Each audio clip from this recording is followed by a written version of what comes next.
Hello students, मैंने पिछले video में जो कहा था कि वर्ड प्रॉब्लम्स जो क्वाड्रेटिक इक्वेशन पर जो डिफ़िकल्ट वर्ड प्रॉब्लम्स होता है उसको सॉल्व करके मैं दिखाऊंगा। तो आज मैं ये प्रॉब्लम्स हम लेके आया हूँ। ये मेंसुरेशन पर बेस्ड करके है, बट क्वाड्रेटिक इक्वेशन का ही ये प्रॉब्लम्स हम है।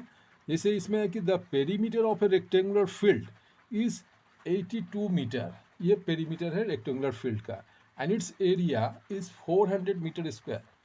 ये perimeter 82 metre and its area 400 metre square. Then find the breadth of the rectangle. तो रेक्टेंगल का ब्रेथ कैसे निकालेंगे? यहाँ तो लेंथ दिया नहीं है, पेरीमीटर दिया हुआ है और एरिया दिया हुआ है। निकालना क्या है? ब्रेथ। तो इसके लिए सबसे पहले ब्रेथ को ही लेट करेंगे जो निकालने के लिए कहा गया है। तो लिखेंगे let the breadth of the rectangle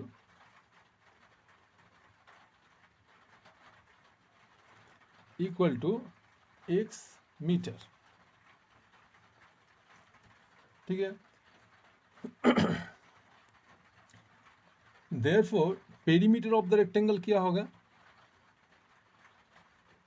perimeter of the rectangle equal to जो गिवन दिया हुआ है इक्वल टू है 82 मीटर। और इसके हिसाब से अब हम एक इसका जो फार्मूला होता है रेक्टेंगल का पेरीमीटर निकालने का, जो मैं लिखने जा रहा हूँ, जैसे ये लिखूंगा कि एज वी नो दैट, जैसा कि हम जानते हैं कि perimeter of the rectangle equal to होता है 2 इंटू लेंथ प्लस ब्रेथ, ये होता है। तो मैं लिख सकता हूँ 2 into length plus breadth equal to 82 metre लिख सकता हूँ। ठीक है। तो यहाँ लेंथ तो फाइंड आउट करना है और ब्रेथ मैंने लेट किया है x मीटर। तो यहाँ लिखूँगा लेंथ के जगह लेंथ ही लिखना होगा और ब्रेथ के जगह जो लेट किया हूँ x मीटर उसको लिखूँगा इक्वल टू 82 मीटर हो गया। तो यहाँ से length into length plus x equal to, ये मल्टीप्लाइड 2 है इसलिए यहाँ डिवाइडेड बाई 2 हो जाएगा 82 के नीचे। तो ये कितना हुआ? 41। 41 टू द 82 होता है, ये 41 हो गया। तो length plus therefore length plus x equal to हो गया 41 metre, and therefore length equal to होगा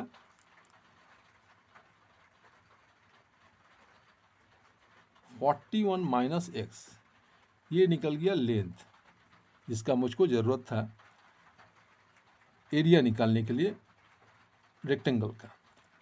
तो एक्स तो मैंने मान लिया है ब्रेथ, और लेंथ जो रेक्टेंगल का है वो है 14 माइनस एक्स, ये मीटर।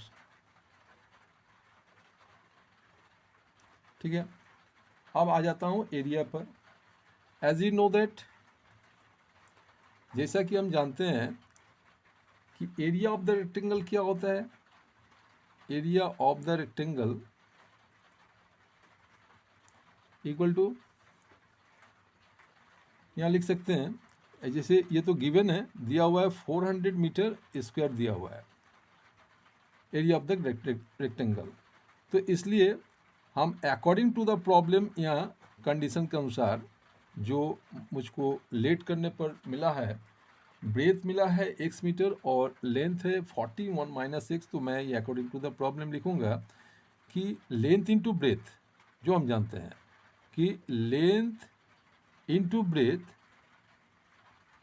इक्वल टू होता है एरिया ऑफ द रेक्टेंगल,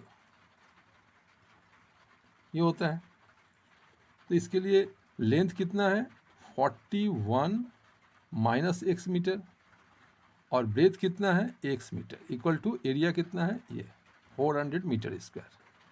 ये हो गया, इक्वेशन यहाँ सेट कर दिए। अब यहाँ से x का वैल्यू फाइंड आउट करना होगा। जैसे ही x निकलेगा मुझको रेक्टेंगल का ब्रेथ मालूम हो जाएगा जो रिक्वायर्ड है। तो यहाँ मल्टीप्लाई करने से 41x माइनस एक्स स्क्वायर होना चाहिए और इक्वल टू 400। ये धीरे धीरे मिडिल टर्म फैक्टर के फॉर्म में आ रहा है और इसीलिए क्वाड्रेटिक इक्वेशन में x का 2 वैल्यू यहाँ निकलेगा। तो यहाँ माइनस एक्स स्क्वायर और प्लस 14x और ये साइड जब चेंज होगा इसका तो माइनस 400 होगा, क्योंकि यहाँ प्लस में था, इक्वल टू 0। अब जैसे कि ये माइनस में है तो इसको मैं प्लस में करूँगा, माइनस से मल्टीप्लाई करके बोथ साइड।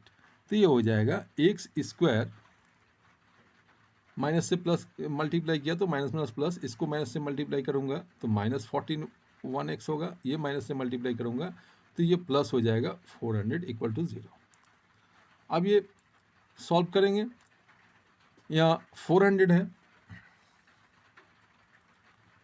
तो 25 इंटू 16 करने से मैं 400 का एक फैक्टर दिखा देता हूँ, जो 25 इंटू 16 करने से 400 आ जाता है। ये आप लोग करके देख सकते हैं। और ये फैक्टर यहाँ मिडिल टर्म में काम में आएगा। तो क्या होगा कि एक्स स्क्वायर माइनस एक्स, दोनों को इस फैक्टर में क्या होता है, ये 25 इंटू 16 इक्वल टू 400 होता है और मिडिल टर्म में 14 इक्वल टू -25 और -16 करने से -41 होगा, जो यहाँ ज़रूरत है। तो इसलिए हम x इंटू 25 और प्लस 16 करेंगे, क्योंकि जैसे ही माइनस से मल्टीप्लाई होगा तो दोनों ही माइनस में आ जाएगा, तो दोनों को प्लस करने से 41 होता है इसीलिए, और प्लस 400 इक्वल टू 0। अब यहाँ पर x square minus 25x minus 16x plus 400 equal to 0 हो गया।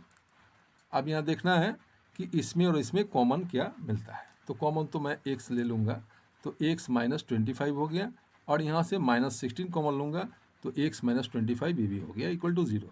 अब ये दोनों कॉमन जो मिले तो इसमें मुझको x माइनस 25 तो पहले कॉमन आ गया और जो बचा हुआ है x माइनस 16 इक्वल टू ये 0 मिल गया।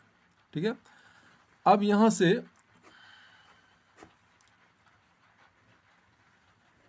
If x equal to x minus 25 equal to 0 है, देयरफॉर x इक्वल टू होगा 25, और अगर if x minus 16 equal to 0 है तो देयरफॉर x इक्वल टू होगा 16। इस तरह से देखा जाए तो x का 2 वैल्यू आया, एक 25 आया ये पॉजिटिव में और दूसरा 16 आया ये भी पॉजिटिव में। इसका मतलब ब्रेथ जो है वो 2 ठो निकलेगा, एक होगा 25 और दूसरा होगा 16। तो यही आंसर होगा। ये रेक्टेंगल का ब्रेथ जो होगा, ये breadth of the rectangle equal to, एक होगा 25 मीटर और दूसरा होगा 16 मीटर। यही रिक्वायर्ड आंसर है। थैंक यू, धन्यवाद। ये वीडियो अगर आपको अच्छा लगे तो आप लोग कमेंट और सब्सक्राइब भी कीजिएगा, लाइक भी कीजिएगा। अगर आपको इस तरह का प्रॉब्लम सब में कोई असुविधा होगा तो कमेंट करके बताइएगा, मैं उसको भी सॉल्व करके बताऊंगा। थैंक यू, धन्यवाद।